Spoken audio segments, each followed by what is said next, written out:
Hello everyone, welcome to my channel. My name is Ari, and today we're going to have some more stories about our toxic life. But before we start, it would be so much appreciated if you would subscribe to my channel, like the video, if you enjoy it, and maybe leave a comment down below. These simple clicks would mean a lot to the future of this channel and really reward the effort that I put in every day. And now without further ado, let's go. Today's first story. In this story, Opie, betrayed by his wife April's infidelity, a man devises a cunning plan to expose her affair. He orchestrates a surprise party on her birthday, catching her in bed with her lover. Despite his feigned shock, he executes the plan, leading to their divorce. April's remorse and subsequent stalking lead to a restraining order. Though haunted by the betrayal, he's resolved to move on cautiously. Now let's get into the story. I'm sharing this story because my ex-wife April, 26 female, messed up big time. When April and I got married, she swore that nothing was going to come between us, and I believed her. Our love was young, we had just been married, and it wasn't up to 2 years. Though we dated for a few years before getting married because of our beliefs, our marriage was the kind of relationship where we did not get intimate before marriage. So after we got married, it was a lot of exploring for the both of us. The first few months of our marriage were awesome. We made love almost every day, and that's because I could not get enough of her. She was crazy about me, and I was crazy about her, too. And despite our busy work schedule, we always found ways to maximize our moments together. April worked part-time at a bakery, and I worked at a tech company. Right from when we met, she always told me how she wanted to work at a bakery and possibly own hers one day. I was the one who advised her to leave her job, since it was not paying so much, and do the things she loved, and she listened because of her passion and consistency. After we got married, she was lucky to get a baking contract from one of her friends who needed her to bake and sell pastries every Tuesday. The contract was a juicy one, and she took it before she got the contract. We used to spend more time together on Monday evenings talking about our day at work and the best. But since selling at her friend's talk show was an every-week thing, April and I became distant. It wasn't just about Monday nights anymore. She just changed and paid less attention to me. If she wasn't baking, she'd either be on her phone or she was just not paying attention to me like she used to. Slowly, our intimacy reduced. She would always claim she was not in the mood, even when she knew how much I loved to make love to her. As if all of these were not enough, I noticed that April stayed out late on Monday nights, and if I asked her why, she'd say she went grocery shopping for the next day, and sometimes she would pick a fight with me over it. Funnily enough, whenever she returned from her grocery shopping by 10 p.m., she'd come home with a very small bag. And since I was familiar with her baking ingredients, I knew most of them did not need refilling as she claimed. At first, I tried to understand her because she returned from the bakery where she worked by 6 p.m., and she did not have time during the day to go shopping. But when she began to stay out late several times on Monday nights and would return with almost nothing in the back, I knew something was wrong. It was more suspicious when she'd even come back and go straight to the bathroom with her phone, which she rarely did till the next day. It became more frustrating that I'd return home by 7 p.m., and she'd leave almost 30 minutes after without a good reason and would still stay out till 1 a.m. When I could not take it anymore, I hired a private investigator to follow her on her Monday nights. It was one of the best decisions I ever. The PI returned with pictures of April and a man whose name was Alex, and they'd hang out together until she drove back home. There were pictures of them kissing, hugging each other, kissing in the car, and even pictures of her going into his house. The PI followed her for 3 Mondays just to be sure. When he gave them to me, I was devastated. Our marriage was barely 2 years old, and she was already cheating on me. I was so pained, and I could not believe what my eyes had seen. I wouldn't have imagined spending the rest of my life with someone else, but April ruined all of the vows we made to each other. I wanted to pay her back, and that's when I came up with the perfect plan. Her birthday was just around the corner, and coincidentally, it was on a Monday too. Before I left to work on her birthday, I told her I would not return home early, but I would make it up to her during the weekend, and she agreed. Meanwhile, I already made preparations for a surprise party, and her friends and family were coming in with cakes, gifts, and drinks for her. That evening, we all went to my apartment by 8 p.m. I texted her about an hour earlier and apologized again, so she had no clue any of us were coming home. I had my house keys, so accessing the house was easy. Everyone went in, the light was off, and there was loud music playing in the background, so she didn't hear us come in. My pi already informed me that she was home with Alex, so it was well planned and everything turned out the way I wanted it to. Aside from the house being dark, the light in our room was on and the door was partially closed. Her mom was the first to get to the door, and immediately she opened it in a bid to surprise her. She stood at the entrance in shock, and the cake fell off her hands. Her sister screamed too, and her dad began to shout.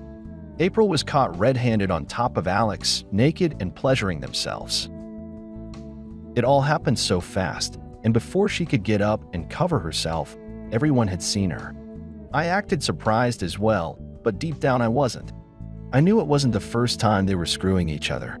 Her best friend Anna was there, and from the look on her face, she did not expect to see April like that. Anna tried to push people out of the corridor, but it was too late. Everyone came to take a peek at April and her lover.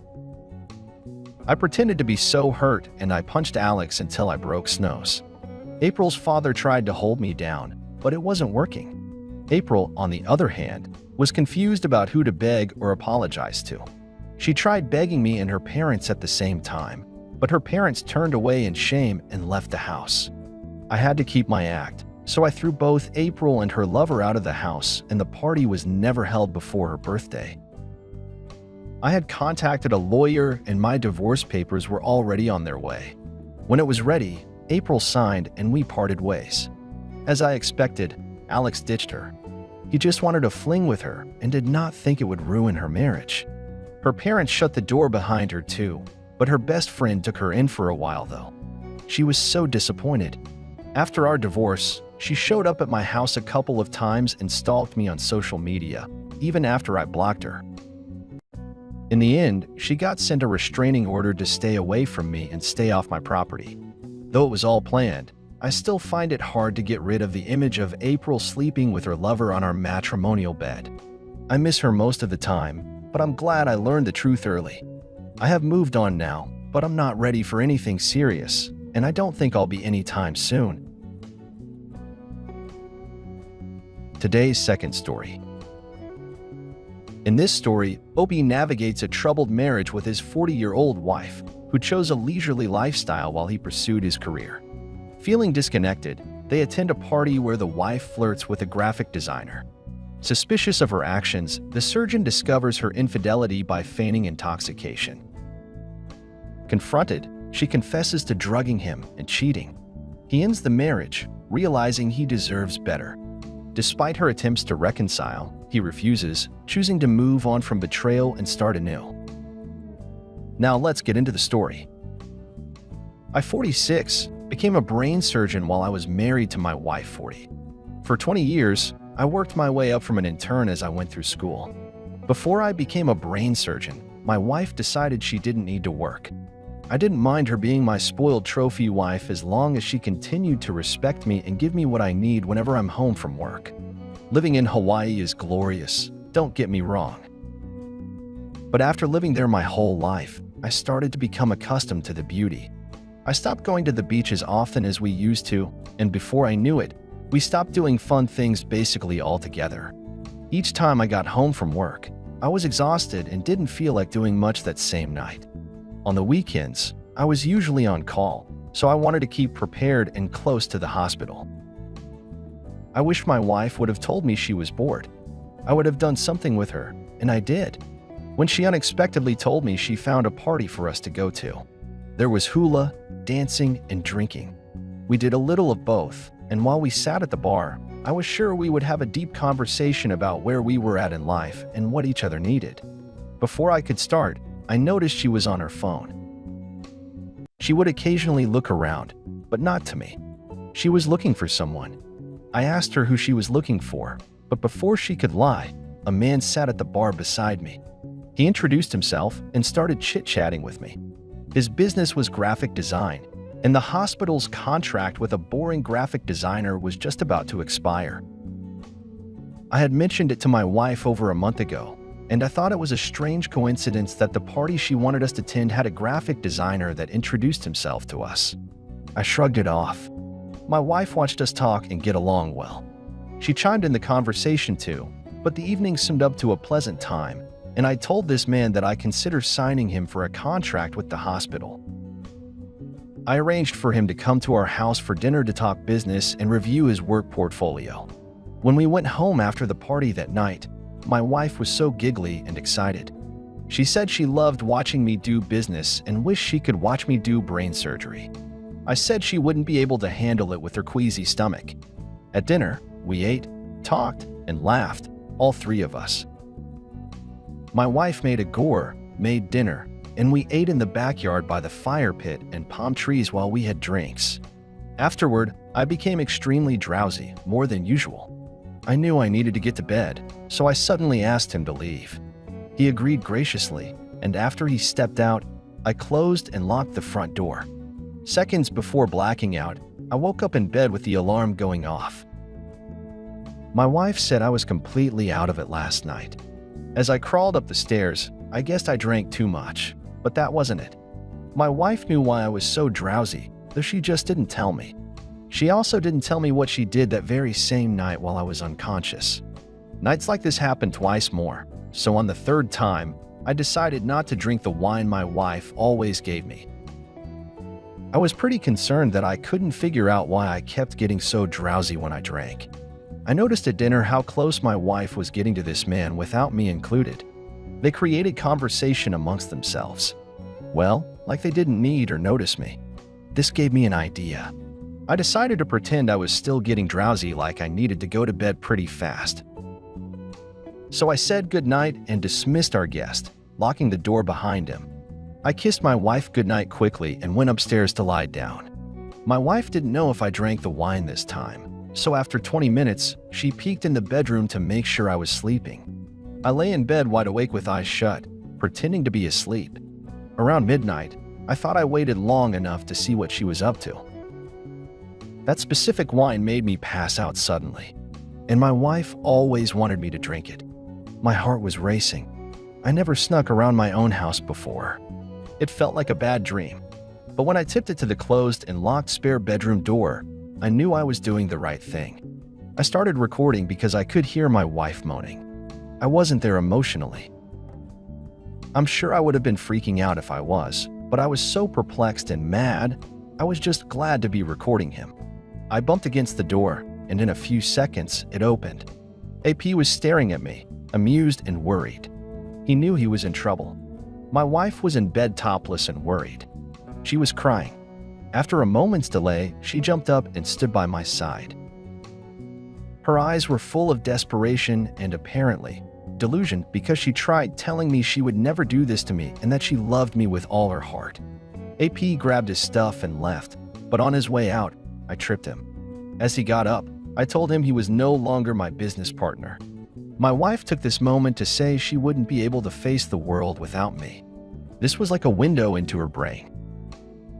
She was realizing she wasn't going to have me by her side anymore and she wouldn't live here. I told her she was crazy for letting herself betray me and refusing to think about the consequences until I walked in on her. She was bawling, and I said I knew this wasn't the only time they did it either. I straightforwardly asked her if she was giving me a specific wine for a reason. Her jaw dropped, and she said no. But I searched the cabinets and found the one in question. I smashed it outside. I noticed AP was gone, but he forgot something. While my wife was protesting, I called AP. I told him he forgot to take his sleazy, recently divorced woman with him. He said he was on his way. I turned to my wife and told her how disappointed I was that our life together was over. I said I never wanted to lose her, but she chose him, and went so far as to make absolutely certain I wouldn't wake up and catch them. Except she never expected me to turn down the wine she had a hard time packing. She just kept crying in defeat and blaming herself for being so incredibly stupid. I didn't correct her or offer any support. This was her life now. It was hard for me, too, but I knew I deserved much better. AP arrived to take my axe and all her stuff. She was miserable. It was clear she didn't want this anymore. But how could I know? She lied so well. It turned out that losing her nice home and AP losing his business contract was harder to handle than they anticipated. Not only that, but living together just isn't the same or as exciting as sneaking it behind my back. AP kicked her out in less than 1 year. Of course, she tried to come back to me, and maybe another man would have taken her back, but I was done. I spent 20 years of my life with her, only to be betrayed and forced to start over. It's not fair, and I won't settle for it.